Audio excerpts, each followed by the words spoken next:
Alhamdulillahi dzil jalali wal ikram, sahibit tawli wal in'am. Ahmaduhu subhanahu wa ta'ala ala ni'amihi al-idham, kama ashkuruhu ala alaihi al-jisam. Ashhadu an la ilaha illallah wahdahu la sharika lah, al-malikul allam, wa ashhadu anna Muhammadan abduhu wa rasuluhu sayyidul anam, alaihi afdhalus salati wa atammus salam, wa ala alihi wa ahli baitihi al-kiram wa ashabihi al-qadati al-a'lam wattabi'ina lahum bi ihsan ma ta'aqabatil layali wal ayyam. أما بعد فأولى ما يفتتح به الكلام بمثل هذا المقام الوصية بتقوى الله الملك العلام وطاعته على الدوام، فإن تقوى الله أعلى نسب، وإن طاعته أغلى مكتسب. Inna akramakum indallahi atqakum wa tazawwadu fa inna khairaz zadi taqwa wattaquni ya ulil albab. Ma'asyiral muslimin, ma'asyiral muslimat, al-hadirin wal hadirat, wal mustami'in wal mustami'at, wal musyahidin wal musyahidat, Bapak-bapak dan ibu-ibu, saudara-saudara dan saudari-saudari serta adik-adik dan anak-anak yang hadir di Masjid Abdurrahman Ibn Auf, Manyar Sakti, Bina Widya, Pekanbaru, Provinsi Riau, ataupun yang mendengarkan melalui 91,1 FM Merajut Ilmu dan Peradaban, ataupun yang menyaksikan melalui media KMTV dan media-media lain yang bekerja sama dimanapun berada. Kita di hari Senin pekan kedua ini Allah izinkan kembali untuk merajut cinta di sini. Cinta yang dasar pada iman dan saling memberikan kebaikan, baik bagi yang mendengarkan maupun yang didengarkan, baik yang mengajarkan maupun yang diajarkan. Sesungguhnya duduk di majelis ilmu itu adalah sebesar-besar nikmat Allah Subhanahu wa ta'ala, karena dengannya lah Allah Subhanahu wa ta'ala memberikan amanah kepada Nabi Adam alaihissalam dan tidak memberikannya kepada para malaikat, walaupun malaikat lebih taat, lebih banyak bertasbih, tapi Adam dilebihkan dengan wa'allama Adam al-asma'a kullaha thumma aradahum 'alal malaikati faqala anbi'uni bi asma'i haula'i in kuntum shadiqin. Allah ajarkan kepadanya nama-nama segala sesuatu, lalu diperlihatkan kepada para malaikat, kalau kalian benar tolong tunjukkan nama-nama ini semuanya. Kan tidak diajar sama Allah, tahu mereka? Tidak. Qalu subhanaka la ilma lana illa ma 'allamtana innaka antal alimul hakim. Maha suci engkau ya Rabbana, tidak ada ilmu kami kecuali yang engkau ajarkan. Sesungguhnya engkau maha mengetahui dan maha bijaksana. Ini Allah uji karena sebelumnya di saat Allah mengatakan akan menjadikan khalifah di atas permukaan bumi dari jenis manusia, malaikat yang sudah diberitahu Allah sebelumnya sifat manusia itu, suka apa manusia itu? Hah? Yufsiduna fil ard, suka buat binasa. Wa yasfikud dima, suka menumpahkan darah. Awak ketek-ketek ya, tapi puangai tidak tanggung. Nah, awak kenek-kenek puangai tidak tanggung. Itulah modelnya manusia itu. Badan kecil-kecil dibanding, tapi masya Allah perangai banyak. Lalu Allah SWT mengatakan, inni a'lamu ma la ta'lamun. Aku tidak, sesungguhnya aku mengetahui apa yang kalian tidak ketahui. Oleh itu bersyukur sekali kita karena kita bisa duduk di majelis ilmu. Ma'asyarul kiram dirahmati Allah SWT. Kenapa majelis ilmu? Karena orang berilmu itu kokoh atau kukuh, sedangkan orang yang kurang ilmu cenderung ragu, sehingga dia akan rapuh. Tadilah malaikat sebelum Allah tunjukkan kepada mereka ilmu, mereka ragu, meragukan kemampuan manusia. Lalu Allah tunjukkan kepadanya, ini kemampuannya. Akhirnya mereka mengakui, subhanaka la ilma lana illa ma 'allamtana innaka antal alimul hakim. Akhirnya luluslah kita jadi pemerintah di bumi ini. Gara-gara kelebihan yang Allah berikan, yaitu ilmu.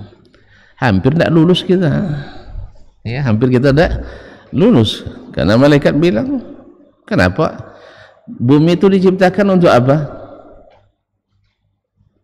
Untuk beribadah di atasnya. Padahal kita suka berbuat kerusakan. Kerusakan apa? Yang merusak ibadah tadi. Bukan hanya merusak alam, tidak, bahkan merusak ibadah, bahkan merusak tauhid. Sampai-sampai manusia mensekutukan Allah di sini. Di mana? Bukan di masjid ini, maksudnya di atas bumi ini. Ma'asyarul kiram dirahmati Allah. Tuan-tuan mungkin sering mendengar di saat ada seorang yang sudah berdosa yang tak terhitung lagi dosanya, bahkan sampai membunuh orang 99 orang.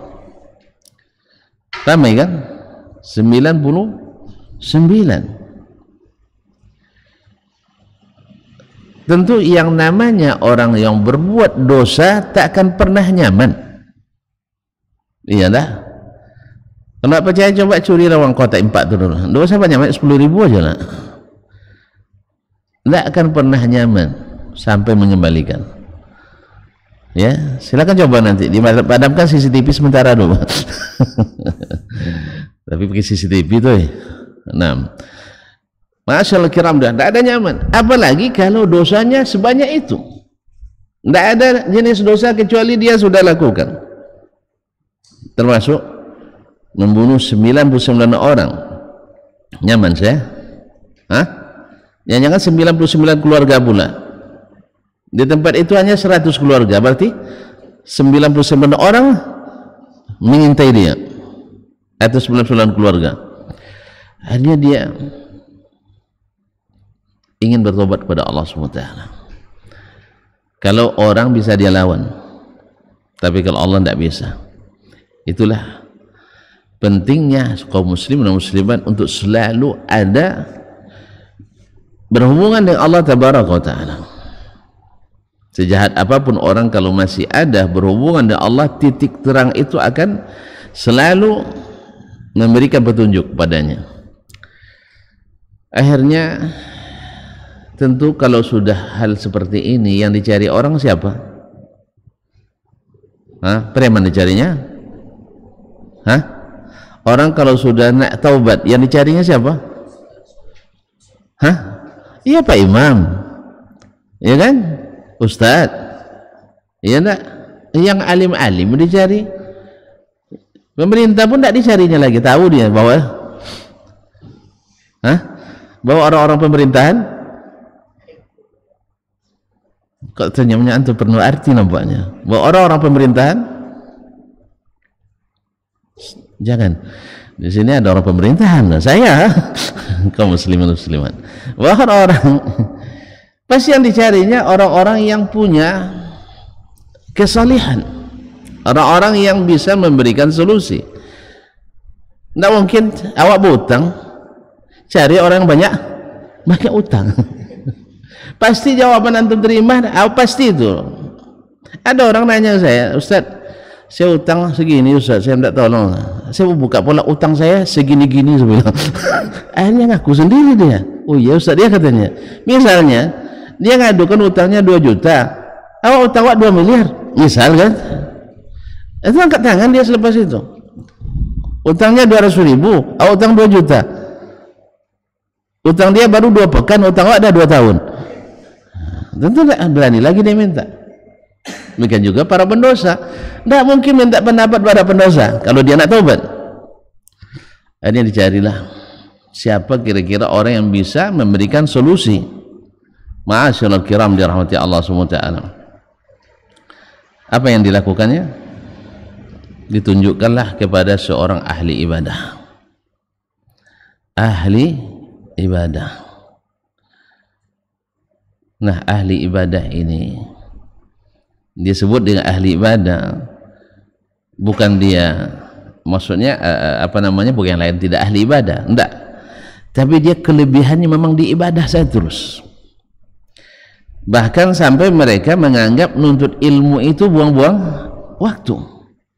Sampai orang sekelas Imam Malik, ya antum sendiri tahulah Imam Malik rahimahullah, dengan ta'zimnya kepada syariat, terpeliharanya terpeliharanya ibadahnya, selalu di mana sholatnya Imam Malik, di mana sholatnya,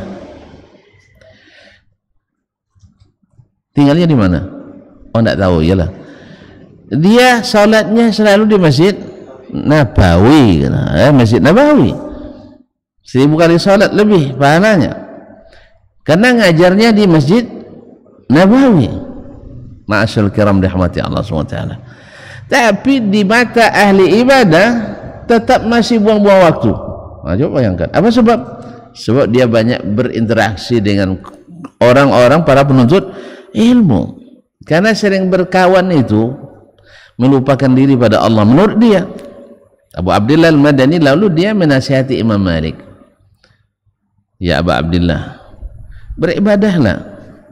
Ya kan disuruhnya Imam Malik untuk seperti dia beribadah. Sebab baginya duduk mengajar ini, memberikan ilmu itu, baginya itu membuang-buang waktu. Dia tidak tahu. Akhirnya orang seperti itu yang ditunjukkan kepada pendosa tadi. Apa yang terjadi? Hah? Orang ini rapuh karena tidak berilmu, rapuh. Apa yang dilakukan? Sebab dia hanya tahu umumat, yaitu keedah-keedah umum dari ilmu. Asal baik diterima Allah, asal tidak baik yang mesti ditolak. Yang pertama belum tentu benar, tapi yang kedua pasti benar. Asal buruk pasti ditolak, tapi buruk menurut siapa dulu? Juga menurut Allah Subhanahu wa taala dan Rasulnya sallallahu alaihi wasallam. Sebab biasa saja buruk menurut kita di mata Allah itu yang baik. Apa contohnya? Tidak tahu contohnya. Saya kiai punya santriwati. Biasanya santriwati kalau ketemu kiai macam tidak pernah jadi kiai itu. Nah, salamin, cium apa? Tidak cium kaki? Anda cium tangan. Baik. Itu di mata kiai bagus atau tidak? Di mata kiainya bagus atau tidak? Baik. Di mata Allah? Tidak. Jelas? Sebaliknya, santriwati karena sudah mungkin dengar Ustaz Ridho ngaji itu kan, bahwa tidak boleh menyentuh tangan wanita yang tidak mahram. Sebab Nabi SAW tak pernah menyentuh tangan wanita yang tak halal baginya menyentuh. Baik.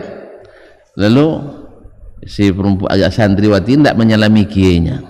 Ada alasan tadi. Bagi kiai ini baik apa buruk? Bagi kiai tidak disalami, tidak dicium tangannya, baik apa buruk? Buruk. Sah? Apa sebab? Karena tradisi turun temurun bahwa santriwati mesti salami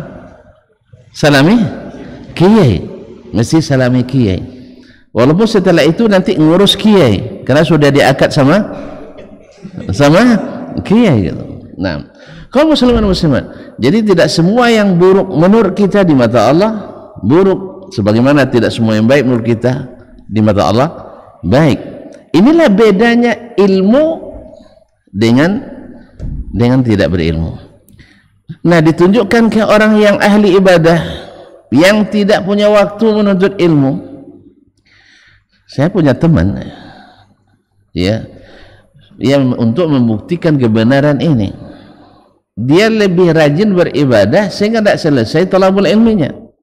Kalau ibadah jangan tanya, Masya Allah, cuma di menuntut ilmu dia bukan ahlinya nampaknya, tidak bisa diselesaikan. Ma'asyiral kiram dirahmati Allah. Lalu orang yang tadi yang dipikir olehnya membunuh itu dosa besar, betul kan? Kan pertanyaannya, Syekh, inni qataltu tis'atan wa tis'ina atau tis'an wa tis'ina nafsan, saya telah membunuh 99 orang.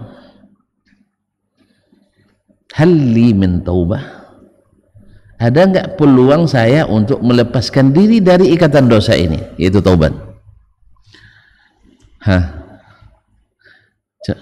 Coba nih kan, yang tadi Imam Malik buang-buang waktu katanya, ya itu ngajar orang. Ini enggak, orang bunuh 99, gimana kira-kira dia fatwakan?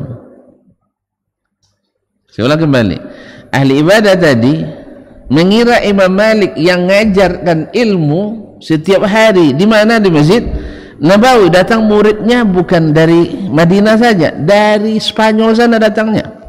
Kalau sekarang orang Spanyol datang sini keluar, tidak terlalu heran kita kan? Iya kan? Tapi di masa itu dari Andalus datang ke Madinah. Masih ingat kisah siapa? Yahya bin Yahya al-Laitsi.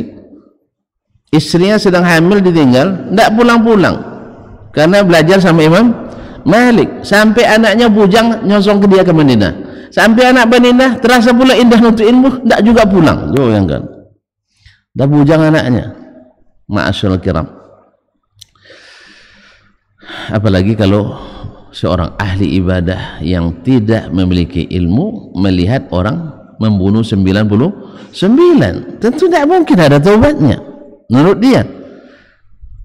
La ajidu laka taubah, saya tidak tahu jalan kamu untuk bertobat. Kalau gitu dia tanggung. Iya kan?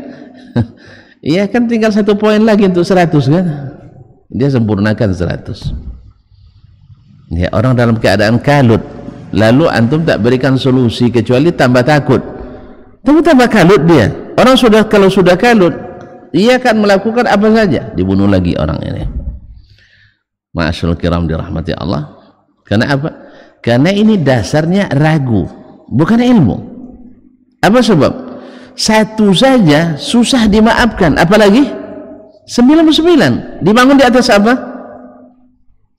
Di atas apa? Pikiran. Kan pikiran dia yang bekerja, dia tidak berilmu. Pikiran dia bekerja, 1 saja dosanya sama dengan membunuh 90, sama dengan membunuh seluruh, sama dengan membunuh seluruh umat manusia. Tentu berjalan pikirannya. 1 saja dosanya sama dengan membunuh apalagi 9. Usulnya gimana? Tidak taubat, tidak mungkin taubat. Menurut apa? Pikirannya, menurut perasaannya. Makanya kaum muslimin dan muslimat dirahmati Allah, orang yang beragamanya ikut pikiran dan perasaan, itu sudah sampai kesimpulannya.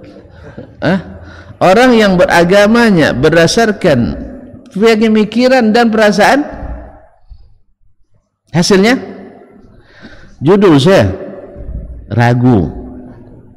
Orang yang ragu, judul lagi, Rabu, dah selesai kaji kita. Dah, kita tutup aja ya. Kaum muslimin dan muslimat, kerapu dia, akibatnya jatuh korban.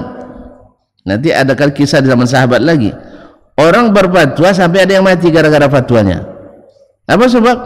Karena keraguan, bukan dibangun di atas ilmu. Jelas ya?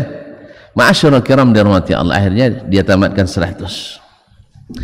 Tapi Allah menghendaki baginya kebaikan untuk menunjukkan kepada kita bahwa ilmulah yang menyelamatkan, bahwa ilmulah yang menyelamatkan. Seperti kata Nabi SAW bahwa syaitan lebih takut kepada seorang alim daripada kepada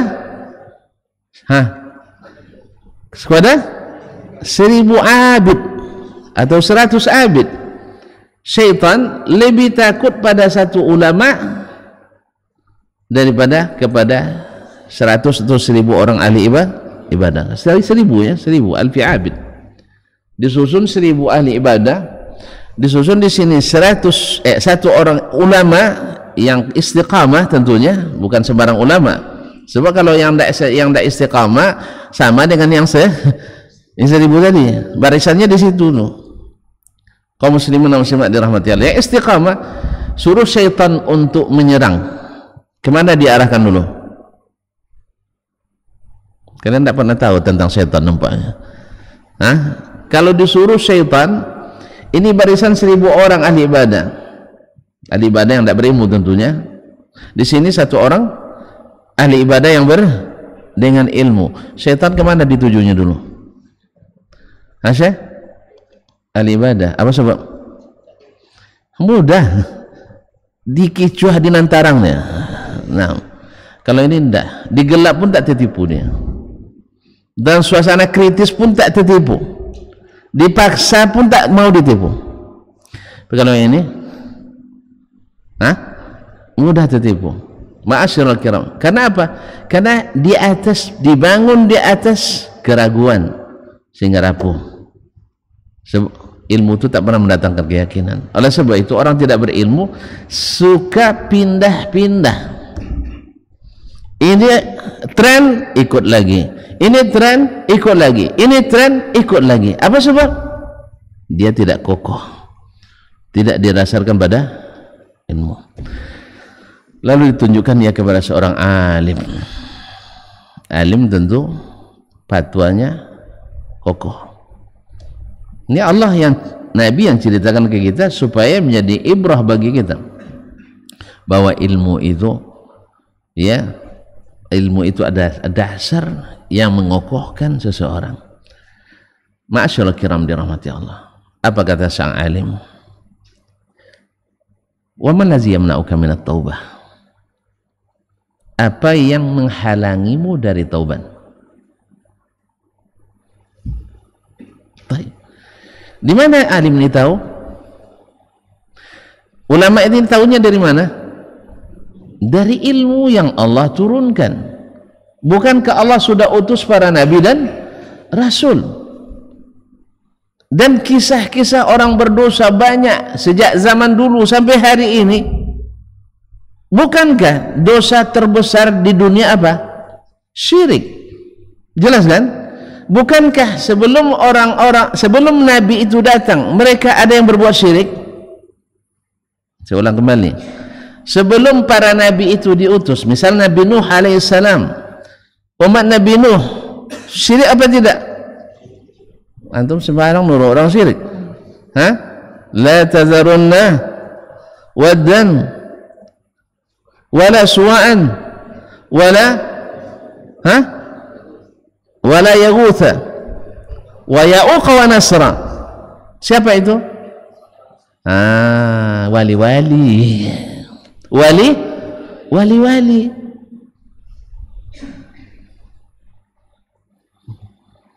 Iya tak? Orang-orang soleh kan wali. Kalau wali berarti kan dekat kepada Allah. Kalau dekat kepada Allah, kita tawassul kepada mereka. Kan itu asalnya. Awalnya tawassul bid'ah, habis itu tawassul syirik. Apa tawassul bid'ah? Ya, maaf, non sunnah, maaf. Ini kan tak boleh bilang bid'ah harusnya. Ya, sebab kan tak di zaman Nabi kita dah. Kalau zaman Nabi kan nyaman bilang bid'ah. Kalau zaman sekarang bid'ah katanya kan. Nah, semua bid'ah enggak. Kaum muslimin dan muslimat, awalnya tawassul yang tidak disyariatkan. Hal lebih jelas ya. Syariat yang tidak disyariatkan. Habis itu tawassul syirik. Kan barangnya itu kebaansur dia. Awalnya mereka memohon kepada Allah melalui mereka, orang-orang saleh tadi, para wali tadi. Selepas itu langsung minta kepada mereka. Yang pertama non sunnah, yang kedua syirik. Ma'asyiral kiram dirahmati Allah. Ada yang mendukung? Iya, dari sejak awal dulu sudah ada mendukung sampai hari ini ada pendukungnya. Wih, tawassul itu banyak pendukungnya. Kau takut teman-teman? Tawassul yang tidak syariat itu banyak pendukungnya. Banyak apa sedikit? Banyak. Apa sebab? Lupa, rapuh karena dibangun di atas perkiraan, di atas keraguan. Kan dia mengira, kan pikira. Kalau dia mau dengan jelas ilmu, kita bentangkan bagaimana tawassul di zaman Nabi sallallahu alaihi wasallam dan bagaimana tawassul di zaman sahabat Nabi alaihi salatu wasallam.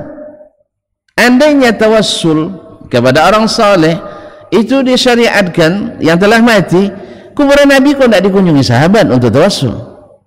Kan ada Umar manggil Abbas untuk istisqa, hadis sahih Bukhari. Lalu dia tawassul dengan Abbas. Ya Syekh, kalau zat Abbas yang dijadikan tawassulnya, kenapa tidak Nabi saja? Mana yang lebih Abdul Abbas daripada Nabi? Nabi. Mana yang lebih Abdul Abu Bakar daripada Nabi? Tidak salah tuh. Naam, masyaallah kiram dirahmati Allah. Gimana yang tadi? Jadi alim tadi tanpa ragu mengatakan mal ladzi yamna'uka minat taubah ya bunai, apa yang menghalangimu untuk taubat kepada Allah? Woi, masya Allah, kokoh. Yang kokoh ini kuat jadi penopang, yang ragu tadi rapuh membawa tumbang. Ada istilah di kampung kita, apa namanya? Pagaan mambo? Pagaan mambo oba. Atau tolong tafsirkan bahasa Indonesianya, Bang. Kan orang apa namanya, ada tanaman itu supaya tidak jatuh ke bawah, macam peria misalnya atau timun, dikasih apa? Junjungan ya. Pakai kayu kan, kayunya itu rapuh. Awalnya kalau menjalar saja tidak begitu rusak dia, pas dikasih itu roboh dia, rusak. Kayak tadilah orang tadi bersandar ke yang rapuh ini, akhirnya tambah dosa. Tapi ketika dia bersandar pada yang berilmu, kokoh dan menyelamatkan. Ma'asyiral kiram dirahmati Allah Subhanahu wa taala. Maladzi yamna'uka minat taubah. Tidak ada yang bisa menghalangimu dari taubat. Di mana dia tahu? Allah yang dalam hadis qudsi mengatakan, yabna Adam law ataitani biqurabil ardi khataya thumma ataitani la tusyriku bi syai'an la ataituka biqurabiha maghfirah. Rawahu Muslim. Wahai anak Adam, andai kau datang kepadaku dengan sepenuh bumi ini dosa, membunuh 99 sampai sepenuh bumi, ya, andainya tidak ada selangkah pun, tidak ada setapak pun kecuali ada dosamu di situ, yarhamukallah, ya, lalu kau datang kepadaku tanpa menyekutukanku dengan sesuatu, aku siap memberikanmu ampunan sebesar itu pula.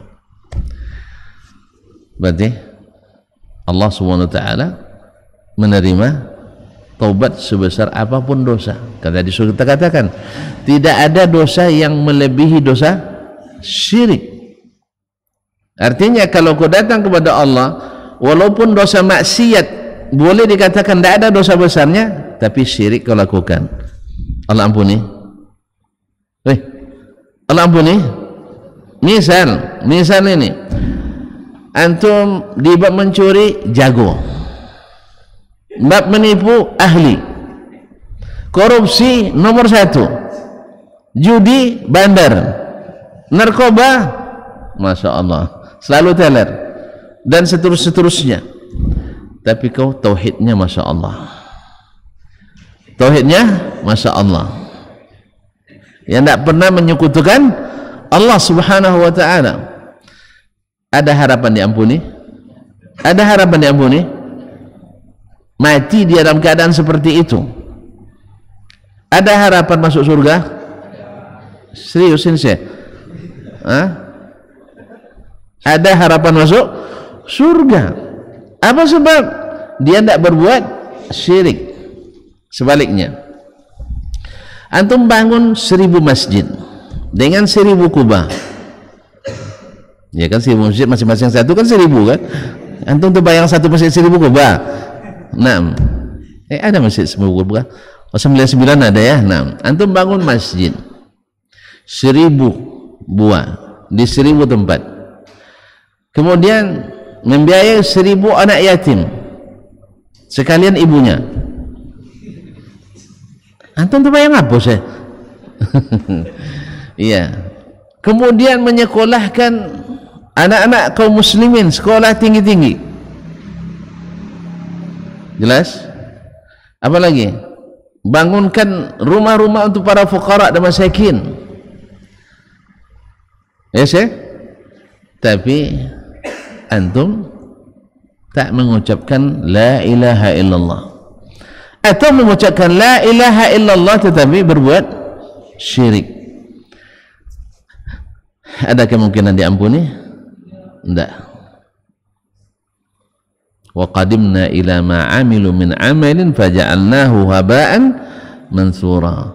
Oleh itu ikhwani fillah, kaum muslimin dan muslimat dirahmati Allah, maka ilmu mengokohkan, sedangkan perkiraan yang hasilnya karena ragu. Anak antum mengira kan ragu. Kalau antum tidak ragu, tidak antum kira-kira lagi.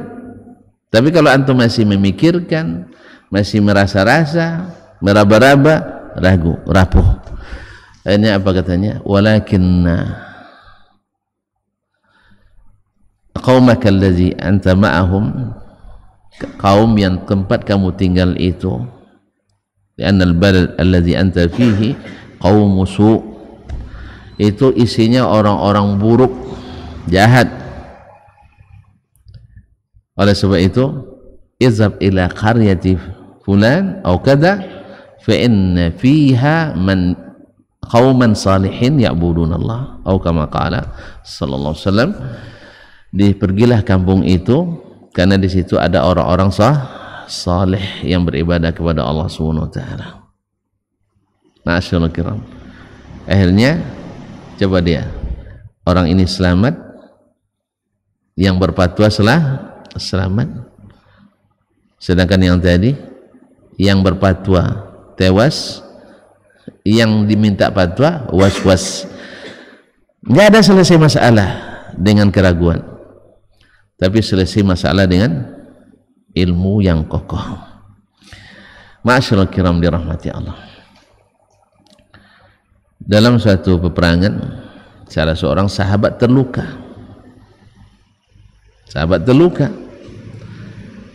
Kepalanya mengeluarkan darah. Dalam waktu yang sama mimpi pula. Nah, itulah ujian mimpi itu, kadang-kadang ujian pula. Ya, di dalam mimpi itu memang suka kita, tapi setelah mimpi musim dingin pula. Musim dingin. Tentu kan tidak pernah merasa musim dingin tuh kan? Paling dingin Bukit Tinggi, berapa lah dingin Bukit Tinggi itu? Berapa Celsius? 20 Pak. Ini enggak, kalau musim dingin itu 2 derajat Celsius. Iya. Awak 8 aja sudah 8 lapis pula kain. Nah, subhanallah. Tapi orang lain masya Allah, saya waktu itu di Riyadh, waktu itu 8 derajat Celcius, awak berlapis-lapis kain kan, kawan berenang di kolam renang. Curiga saya. Akhirnya saya dapat informasi kalau masuk air tidak terlalu dingin. Akhirnya saya masuk pula ke dalam. Oh ternyata tidak dingin. Tapi lepas itu itu masalahnya kaum muslimin. Dalam air itu memang rupanya tidak dingin. Nah, jadi untuk kedinginannya masuk aja. Nah, lalu mereka bertanya kepada para sahabat yang lain, yang kawan-kawannya tidak bertanya kepada pimpinan, tidak bertanya kepada, kan biasanya kan ada ulamanya ikut, tidak bertanya sekawan-kawan satu regu tuh. Macam kita misalnya, ya mungkin sekolah membuat suatu rihla kan, atau mukhayyam misalnya, kan dibagi per kelompok ya Pak ya, kelompok orang tua ini, kelompok ini kelompok ini. Mimpi kawan tuh, ya misal kita orang bulan sari bulan kemarin misalnya kan kami dibagi kelompok tuh, ada yang berilmu dalam, ada yang tidak kan, orang umum aja. Mimpi kawan, apa tanya ke kawan-kawan yang di situ aja, ini dingin nih kawan, saya terluka, boleh nggak saya ada nggak solusi tanpa mandi? Nengok kawan itu tak bilang enggak, ma'ajidullah ka uzran, antum harus mandi juga. Mandi lihat matinya. La haula wala quwata illa billah. Ini sampai ke Nabi SAW, Nabi marah besar. Halla sa'alu, kenapa mereka tidak bertanya? Qataluhu qatalahumullah, mereka menyebabkan kematiannya. Sampai Nabi mendoakan qatalahumullah.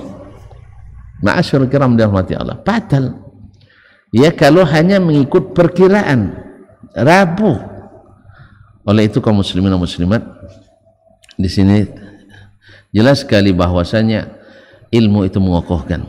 Oleh sebab itu Allah menyebut orang-orang yang berilmu itu dengan ar-rasikhuna fil ilmi.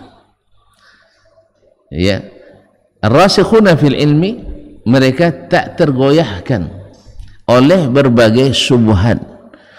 Kan wallazi anzala 'alaikal kitaba minhu ayatun muhkamatun hunna ummul kitab wa ukharu mutasyabihat. Dialah yang telah menurunkan kepadamu Al-Quran yang fihi ayatun muhkamat, ada ayat-ayat yang muhkam.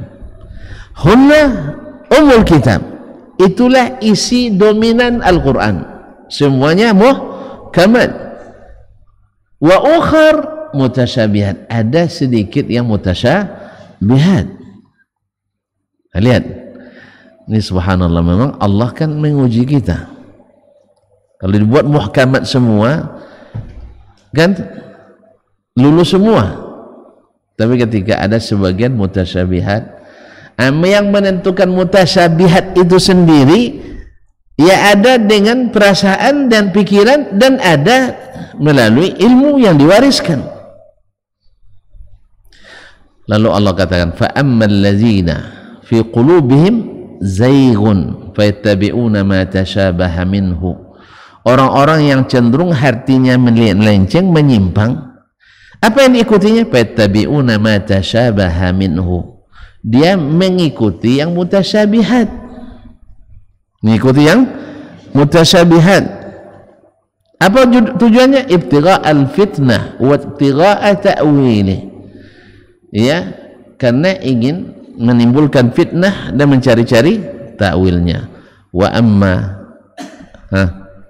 warasikhuna fil ilmi, warasikhuna fil ilmi, tidak ada apa lagi, yaquluna amanna bihi, orang-orang yang kokoh ilmunya berkata amanna bihi, kami beriman kepadanya, kami tidak mencari-cari takwilnya, kami tak mencari fitnah. Apapun yang diberitakan kami yakini sesuai yang diberitakan, bukan mencari-cari takwil sesuai yang kami perkirakan. Ini masalahnya. Makanya orang-orang yang selamat, generasi sahabat, ya, generasi sahabat Masya Allah, generasi yang semua anggotanya selamat. Catat tu Ustaz. Generasi sahabat semua anggotanya selamat dari terendus aliran sesat. Sedangkan generasi setelah sahabat tidak ada satu generasi pun yang seluruh personilnya selamat. Ada yang selamat? Ada yang selamat? Ada yang tersesat. Lawan selamat yang tersesat lah. Nah, ada yang selamat, ada yang tersesat. Apa sebab? Sebab mereka masuk pada bab ini. Amanna bihi kullun min indi rabbina. Mereka kokoh sehingga mereka tidak terpengaruh oleh takwil-takwil orang yang menakwilkan, pikiran-pikiran orang yang memikirkan, perasaan-perasaan orang yang menyelamai perasaan, sehingga mereka itu kaum muslimin dan muslimat dirahmati Allah SWT. Dengan ilmu yang Allah berikan, mereka lebih azan saya? Oh, antum ya azan? Silakan, tidak apa-apa. Saya kira minta saya azan pula. Dapat tugas ke anda saya sekarang. Silakan.